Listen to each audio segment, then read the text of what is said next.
Good morning, my dear students. Today I am going to explain you calorimetry.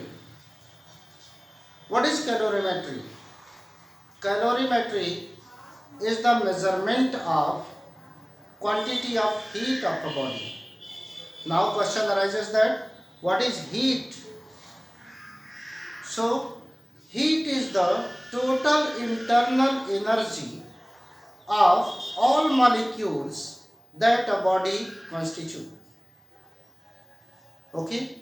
Since you know that every substance is made up of so many molecules and all molecules are executing rapid and random motion within the substance, and also they are attracting to each other. In this way, each molecule is having what? Kinetic energy and potential energy as well. So, this kinetic energy and potential energy of a molecule within the substance is called as its internal energy. In this way, the total energy of all molecules means total internal energy of all molecules is called as heat of the substance. Total energy or total internal energy. What is internal energy? Sum of kinetic energy and potential energy that a molecule possesses within the substance. This kinetic energy is due to the rapid random motion and potential energy is due to the attraction between the molecules. Okay. Now, question arises that this heat, what is unit of heat?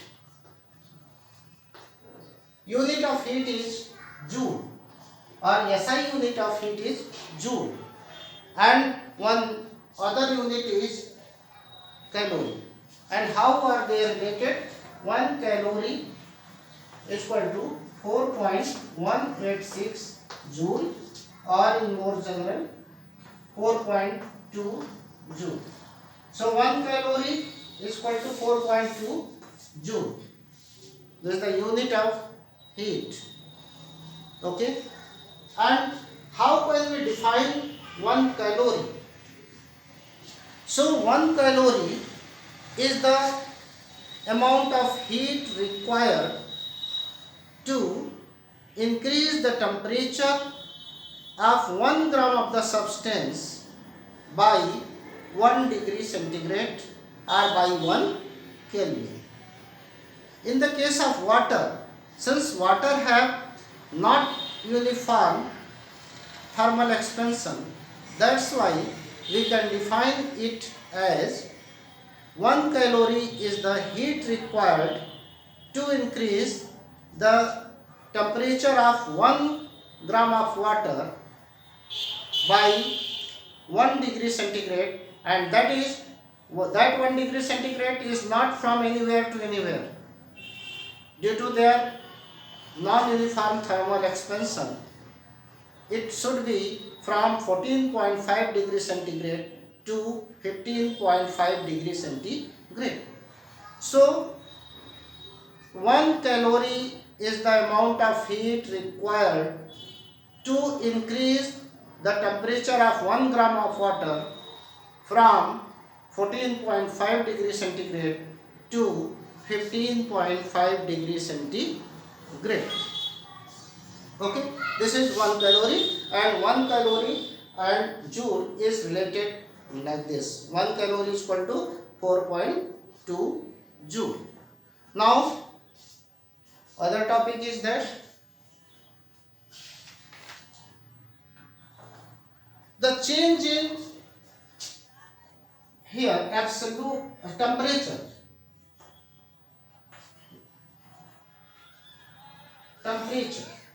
Then what is temperature? Now, if heat is the total internal energy of all molecules within the substance or the body, then what is temperature? Temperature is the average kinetic energy of a single molecule. average kinetic energy of each molecule, you can say. Okay, with which it is executing rapid and random motion. So it is obvious that if A and B are two bodies and A has suppose 10 molecules, B has 100 molecules, and A has 5 joule of kinetic energy. Each of the molecules are having 5 joule of kinetic energy, and here these molecules are again having 5 joule of kinetic energy. Each molecules they are having. So here in the body B have total amount of heat, means we are neglecting here potential energy. So 500 joule is the total internal energy of body B, while 50 joule is the total internal energy of this body A. Suppose potential energy here 20 joule and potential energy is 20 joule. This is potential energy. This is kinetic energy of each molecule. Their kinetic energy of each molecule, and this is total potential energy. Their total potential energy.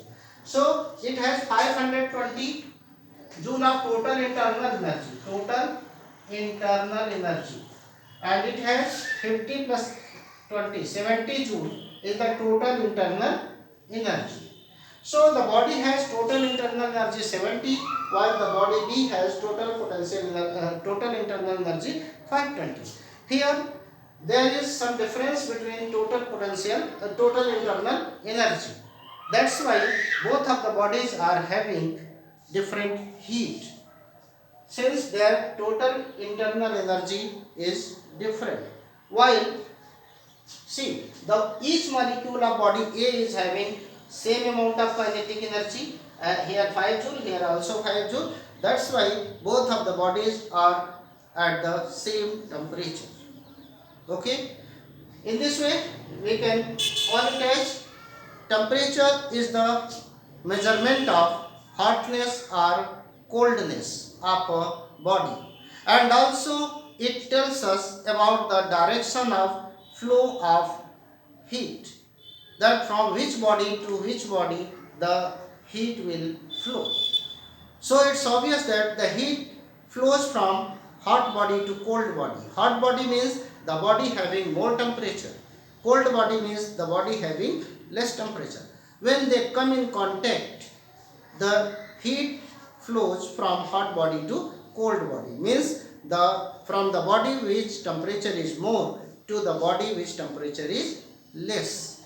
So here, even though the heat of both of the bodies are different, it has only 70, it has 520, but since both of them are having same temperature, then there is no flow of heat from any body A to B or B to A.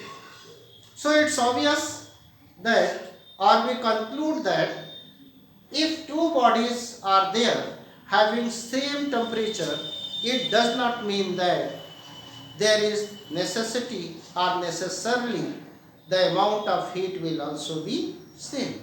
No. Once again I repeat, if two bodies are having same temperature, it does not mean that they are definitely having same amount of heat. They may or may not, and vice versa. What do you mean by vice versa? It means if two bodies are having same heat, it does not mean that they necessarily have same temperature. Okay. Now the relation between absolute temperature and degree Celsius, means unit of temperature is Kelvin. The unit of temperature is Kelvin or degree Celsius. Kelvin or degree Celsius, and they are related as T Kelvin.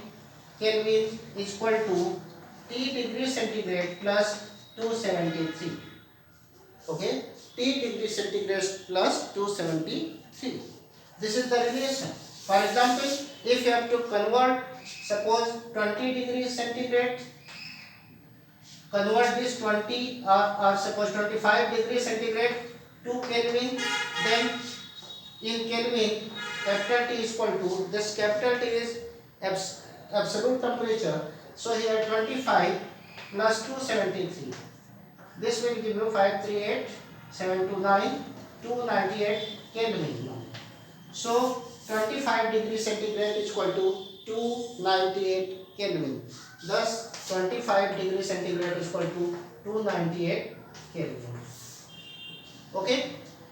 In this way we can convert any of the given temperature in degree centigrade to Kelvin. Right. Coming to next. Now the relation between change in absolute temperature to the change in absolute temperature. Since you know T is equal to small t plus 273.